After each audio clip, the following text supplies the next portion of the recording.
सहाबा किराम को देखिए, मोहम्मद बिन कासिम को देखिए, हजरत खालिद बिन वलीद को देखिए, रज़ी अल्लाह ताला अन्हु को देखिए, मोहम्मद बिन फातिह को देखिए। 20 साल का नौजवान हिंदुस्तान को फतह कर देता है।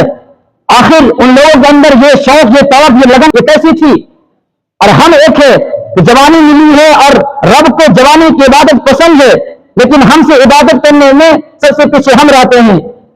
इसलिए होना तो ये चाहिए कि पूरा महीना एहतराम के साथ तरावी पढ़ता। दूसरी बस्ती में भी जाना चाहिए कि क्या हमारे तरह ऐसा की नमाज पढ़ करके लोग भाग जाते हैं, या जो लोग नौजवान तरावी पढ़ते हैं आस पास की बस्ती में जाकर के जायजा लो, सर्वे लो, हमारे तरह है लोग ऐसा की नमाज पढ़ के भाग जा रहे हैं।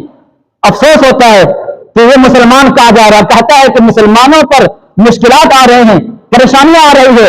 जो इंसान मुबारक महीने में मैच देखता है, पूरा 2-3 घंटा मैच देख करके जिंदगी को और अपने कीमती वक्त को बर्बाद कर देता है, कहता है इंसान की मुसीबत आ रही है। मुसीबत नहीं आएगी तो फिर क्या आएगी? इसलिए इस मुबारक महीने में तरावी का एहतराम होना चाहिए, पाबंदी करना चाहिए, पाबंदी रोजा रखे और तरावी को पढ़ना चाहिए।